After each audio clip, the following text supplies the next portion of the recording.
Je m'appelle Yannick Gauthier, je suis plein de professions. Je suis infirmier au départ dans la santé mentale, indépendant. Et aussi, je suis donc devenu thérapeute, puis ensuite je suis devenu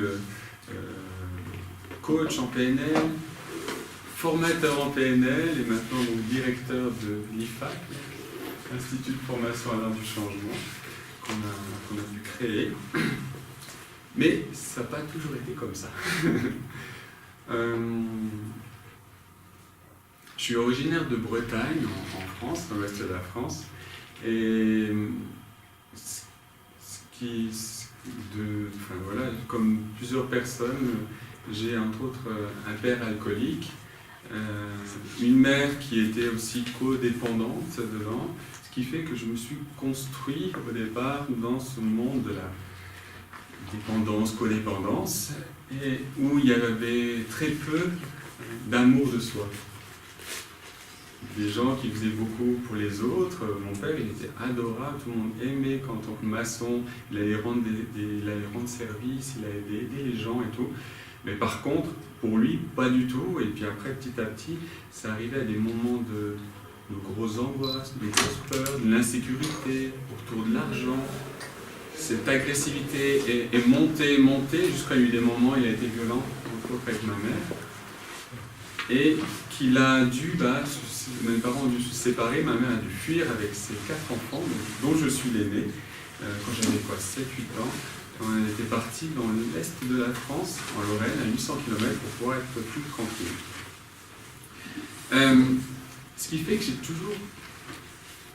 suis toujours construit comme une peur, j'ai eu du ressentiment envers mon père, une peur de mon père, et ce qui fait que j'ai dû tenir bon, comme je pouvais, avec les moyens que j'avais, et entre autres, je me suis, endurci, je suis devenu de plus en plus rigide, ce qui fait que quand il y avait des conflits, par exemple, soit j'évitais, ou soit je rectifiais, je voulais lutter contre, j'étais là, et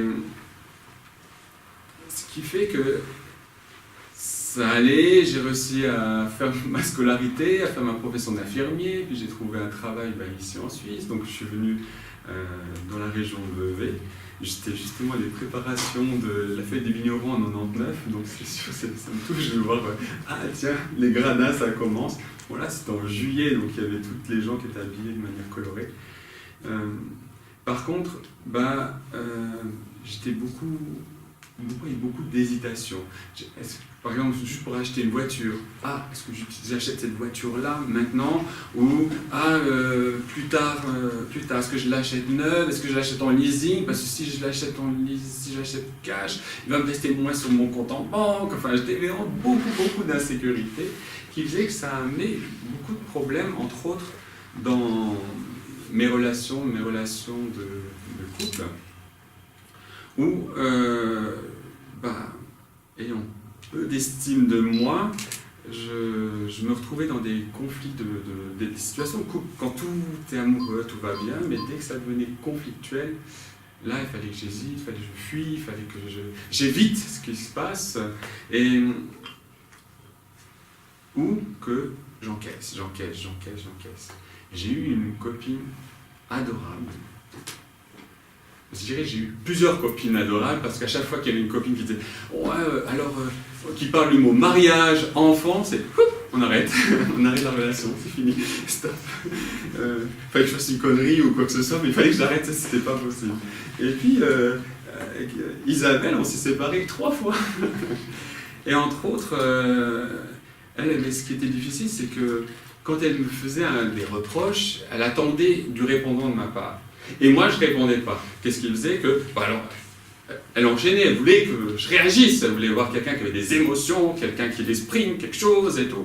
Puis moi, j'étais là, non, c'est bon, on va ranger avec beaucoup de douceur, mais on va ranger et tout. Puis une fois, on revenait du ski, puis elle me disait, oh Yannick, tu fais du snowboard, tu devrais faire du ski et tout. Moi, je trinquais, je fais du snowboard, j'aime le snowboard. oui, mécanique, tu vois, tu devrais faire comme moi, tu devrais faire plein de choses et tout. Moi, ça me plaît bien, on arrive bien à se débrouiller comme ça. Après, oui, mécanique, puis toi, ton travail, t'es infirmier, tu travailles en psychiatrie, tu devrais faire de l'anesthésie et tout. J'aime bien la psychiatrie, ça me plaît. Oui, mais Yannick, tu devrais... Puis moi j'étais là, ça commençait à m'énerver, j'avais comme la petite bulle là, que je venais comme ça, mais qu'est-ce qui se passe et tout. Enfin, ça m'énervait, puis je tenais et tout. Et, oui, Yannick, tu devrais arrêter de faire infirmier, tu devrais faire médecin. Et là, tout d'un coup, je commence à péter les plombs, je dis, tu vas fermer ta gueule! Et après je te dis, ah, qu'est-ce qui se passe? Mais moi j'étais en train de conduire, c'était juste mon imaginaire. Mais qu'est-ce que j'ai imaginé que j'étais en train de la frapper? Je sais pas si vous avez vu sa tête dévissée, mais moi je l'ai vu dans mon imaginaire. Et là je me suis retenu et je me suis mis à culpabiliser. Je dis merde, je suis en train de devenir comme mon père, je deviens violent comme mon père. Alors je me suis mis à culpabiliser, je m'en suis voulu. Et puis une insécurité encore plus importante, parce qu'en plus je culpabilisais, plus je détruisais l'estime que j'avais. Et là, il y avait des conflits au travail, des changements et tout. Et ça devenait difficile et tout. Alors je résistais et tout. Puis en même temps, j'avais du doute en moi et tout. Jusqu'au moment où je me suis retrouvé complètement en burn-out. Avec un gros problème de dos. J'en avais plein de dos. Parce que moi, la colère, tout ça, pour moi, colère égale violence, c'était compliqué. Je m'en voulais de ce que j'avais imaginé que j'avais fait, mais que je n'avais pas fait. Et donc j'étais très très mal avec ça. Et j'ai rompu cette relation, et puis petit à petit, je me suis retrouvé dans ce doute de moi. J'ai pu rencontrer différents thérapeutes qui m'ont aidé à revenir à moi, des naturopathes, des ostéopathes. Et après, j'ai fait du développement personnel, j'ai fait plein de choses qui m'ont permis de me reconstruire, de me réapproprier mes émotions, de me retrouver de l'estime de moi-même, et jusqu'au moment où j'arrive à la PNL. C'est-à-dire que la PNL, je suis arrivé, c'est parce que j'ai un ami, Michel Wozniak, il est là, Michel Wozniak, qui me dit, ouais, parce qu'on a fait une formation ensemble, et puis moi, je lui demande, il a suivi 250 formations. Je ne sais pas si vous imaginez, il a 250 certificats. C'est un cerveau immense, il a la capacité d'absorber, d'apprendre des choses. Bon, il a fait beaucoup de formations qui n'étaient pas terribles, mais il a fait beaucoup des bonnes. Alors j'ai dit, écoute, tu peux me dire quelles formations sont bonnes pour moi, pour travailler un peu plus aussi, pour devenir thérapeute. En plus, je devenais indépendant. Alors, il faisait un peu sa sélection et tout, puis il me disait, et puis on a suivi une formation ensemble, et je lui dis, tu crois que la PNL, c'est pour moi? Écoute, cette formation qu'on a fait là, le Faster EFT, il y a de la PNL dedans, tu en sais assez, tu n'as pas besoin. Mais il y a beaucoup de gens qui allaient se former chez Richard Bandler après avoir fait cette formation. Je dis, ah ouais, cool. Bon, et tu t'es sûr? Non, c'est bon et tout. Puis 6 mois après, hey Yannick, je vais aller te former chez Richard Bandler en PNL. J'ai mis, je crois que tu as 3 certificats de PNL. Qu'est-ce que tu vas voir Richard Bandler? Ouais, mais tu comprends, c'est quand même mieux, c'est le créateur de la PNL, je devrais le faire et tout. Bon, ok, vas-y, super, très bien. Et puis pendant qu'il faisait le cours, il y a ma collègue, la charmante Dorine, qui devait apprendre l'anglais pour avoir suivi le cours à Londres, elle dit, écoute Michel, je comprends rien, tu peux me traduire? Alors lui, il traduit dans l'oreille, parce qu'il maîtrise l'anglais.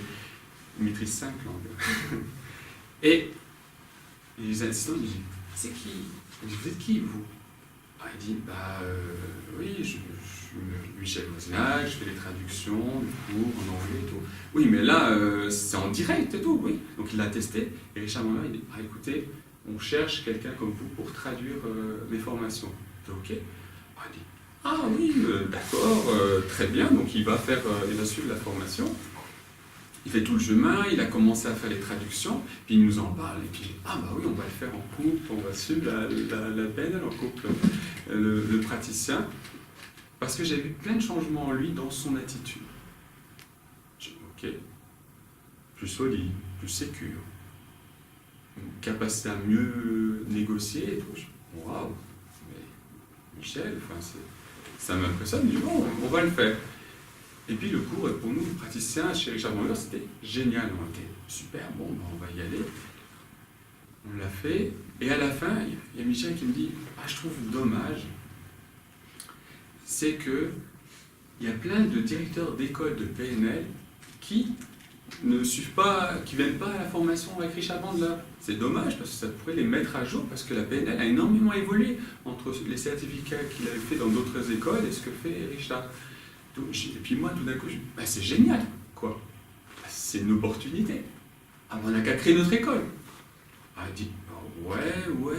Lui, son business, c'était de faire la traduction de gens qui voulaient faire la PNL et qui ne parlaient pas l'anglais, qui viennent traduire. Donc il me dit, oui, d'accord, mais bon, enfin, c'est pas ça que je veux te dire et tout. Je dis, non, mais c'est génial, il faut qu'on la crée. Puis après, je dis, ok, puis je dis, alors, on l'a créée, cette école, on l'a créée. Puis il me dit, non, écoute, pas pour le moment. 6 mois après, j'apprends qu'il a fait son premier cours de praticien PNL. Je dis, ah bah alors, c'est super, alors on va le faire, on va le créer en Suisse et tout. Non, écoute, je vais le faire par moi-même. Ok. Et après, je l'ai harcelé, alors, on y va et tout. Et puis à chaque fois, c'était non. Et c'est là qu'on s'est dit, bon, nous, on va à Orlando, on va suivre le cours. Parce qu'on voulait vraiment, puis on dit, bon, on va la créer les 2 ou 3, enfin, voilà, on se fait un petit groupe, puis on crée cette école. Et c'était vraiment, c'était notre but, on voulait y aller. Il y avait juste le problème, c'était le cours de formateur, parce que Michel ne traduisait pas. Alors, mon épouse Angélie, elle a pu avoir la traduction en espagnol, mais moi, j'avais pas en anglais, enfin, j'avais pas la traduction en français. Puis j'ai dit, tant pis, même si je comprends pas tout, j'y vais. Et tout ça, ça a été vraiment pour moi des choses importantes de pouvoir. Ça a amené beaucoup de changements en moi, beaucoup de transformations, parce que qu'est-ce qui fait qu'on a de la peine à s'aimer?